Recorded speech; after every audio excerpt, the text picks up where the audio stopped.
नमस्कार, मी सोनाली कुलकर्णी आणि माझ्या शी प्लॅन्स डिनर या यूट्यूब चॅनलवर सगळ्यांचं स्वागत आहे। आज आपण बनवणार आहोत मस्त चमचमीत टेस्टी अशी शेपूची भाजी। बऱ्याच जणांना शेपूची भाजी आवडत नाही, पण ही भाजी अशा पद्धतीने बनवली तुम्ही तर नक्की आवडीने शेपूची भाजी खाल। तर त्यासाठी मी इकडे एक जुडी शेपूची घेतलेली आहे। तर आता सगळ्यात पहिल्यांदा आपण ती स्वच्छ निवडून घेऊया, नीट करून घेऊया आणि त्यानंतर स्वच्छ धुवून आपल्याला चिरून घ्यायची आहे। शेपूची भाजी निवडायच्या अगोदर सगळ्यात पहिले एक काम करायचं आहे। एक 2 ते 3 चमचे तुम्ही हरभऱ्याची डाळ घ्यायची आहे, चणा डाळ, आणि ती पाण्यामध्ये भिजत घालायची। आपल्याला साधारण ही डाळ 10 ते 15 मिनिटं भिजवायची आहे भाजी करण्यापूर्वी।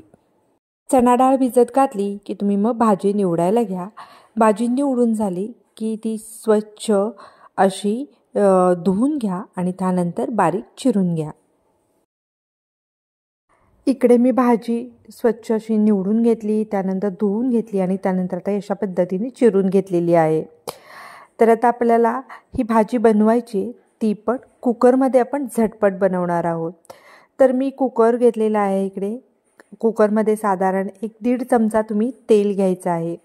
तेल थोडंसं गरम झालं की त्याच्यामध्ये आपण 1 चमचावर शेंगदाणे घालायचे आहेत। शेंगदाण्यानं ना टेस्ट खूप भन्नाट येते आणि हे शेंगदाणे ह्या भाजीमध्ये ना क्रंची थोडेसे छान लागतात खाण्यासाठी। आणि त्यानंतर एक मिरची, हिरवी मिरची बारीक चिरून घ्यायची, ती पण तेलामध्ये थोडीशी अशा पद्धतीने परतून घ्यायची आहे। आता त्यानंतर आपण जी भिजवलेली डाळ आहे ती पण आता ह्याच्यामध्ये घालायची आहे। त्यातलं पाणी सगळं काढून टाकलं डाळीमधलं आणि डाळ नुसती घेतली आणि ती तेलामध्ये आता आपण छान अशी परतून घ्यायची आहे।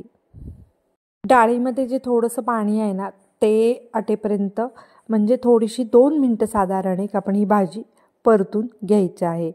आणि आता ही डाळ परतून झाली आहे शेंगदाण्यांसोबत की आता आपण जो चिरलेला शेपू आहे तो ह्यामध्ये ॲड करायचा आहे। इकडे मी फोडणी केलेली नाही, आपण फोडणी सगळ्यात शेवटी देणार आहोत। तर मी इकडे चिरलेला जो शेपू आहे तो घालते। तर पालेभाजीची गंमत काय असते, पालेभाजी आपण चिरतो ना त्यावेळेला ती खूप जास्त क्वांटिटी वाटते, पण ज्यावेळेला आपण अशा पद्धतीने तेलामध्ये परतून घेतो त्यावेळेला ती पालेभाजीची जी जास्त असलेली क्वांटिटी आहे ना ती कमी होते। आणि हा शेपू आहे ना खूप साधारण 2 ते 3 मिनिटं तरी छान असा तेलामध्ये परतून घ्यायचा आहे। आपण शेपूची भाजी कुकरमध्ये करतोय, तुम्ही म्हणाल कुकरमध्ये पटकन शिजून जाईल, नाहीत का परतायची काय गरज आहे, पण असा शेपू परतल्याने ना शेपूच्या भाजीला खूप मस्त अशी टेस्ट येते। त्यामुळं आपण हा शेपू अशा पद्धतीने परतून घ्यायचाच आहे। आता त्यानंतर ना आपण थोडीशी एक वाफ आणून घेण्यासाठी ना याच्यावरती झाकण ठेवूया। झाकण ठेवलं की खूप छान पद्धतीने हा शेपू शिजला जाईल। एक छोटीशी वाफ आल्यानंतर मी झाकण काढलेलं आहे आणि आता आपल्याला याच्यात तिखट मीठ वगैरे सगळ्या गोष्टी घालायच्या आहेत। तर आता मी याच्यामध्ये 1 चमचाभर लाल तिखट घालते। आपण ऑलरेडी हिरवी मिरची घातलेली आहे आणि 2 आमसूल घातलेली आहे। थोडासा आंबूस असं छान टेस्ट येण्यासाठी मी आमसूल घातलेला आहे। तुमच्याकडे आमसूल नसेल तर तुम्ही आगळ मिळतं ते पण घातलं तरी चालेल। त्याच्यानंतर आता आपण चवीनुसार मीठ घालायचं आहे। तुम्ही तुमच्या टेस्टप्रमाणे अंदाजाप्रमाणे मीठ घाला। इथे मी साधारण 1-1.5 चमचा मीठ घातलेलं आहे। कारण आपण बेसन पण ह्याच्यामध्ये ॲड करणार आहोत नंतर, कारण पातळ भाजी बनवतो त्याच्या हिशोबाने आपण तिखट मीठ दोन्ही गोष्टी ह्या भाजीमध्ये घालायच्या आहेत।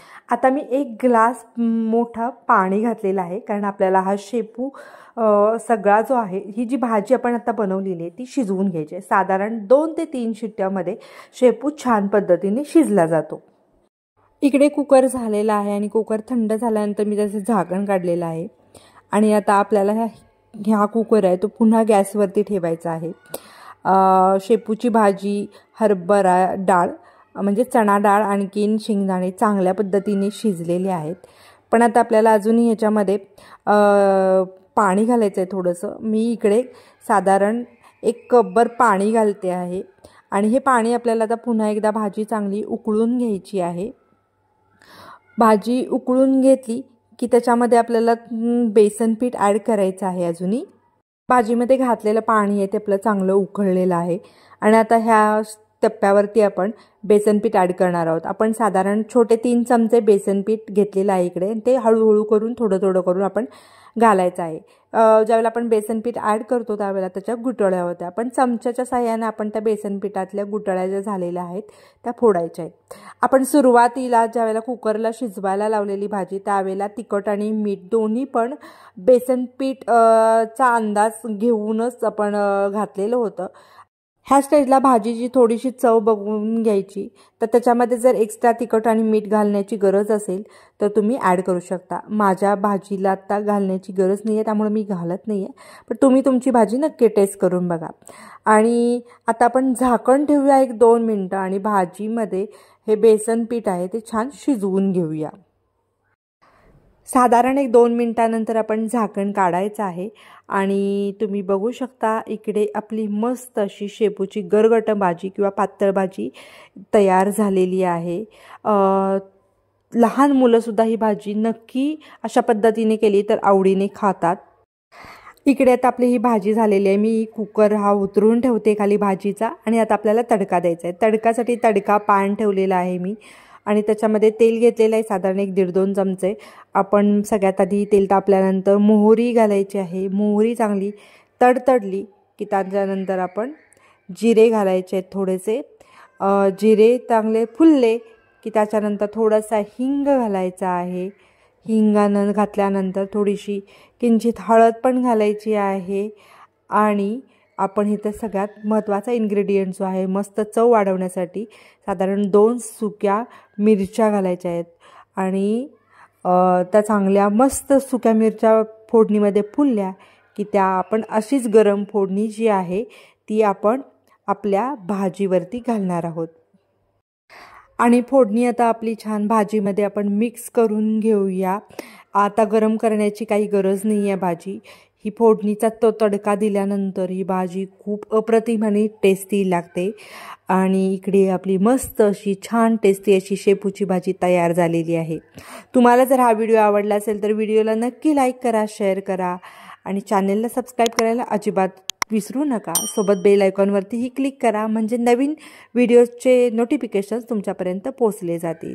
व्हिडिओ पाहिल्याबद्दल धन्यवाद। पुन्हा भेटूया नवीन एखाद्या छानशा रेसिपीसोबत। तोपर्यंत बाय बाय।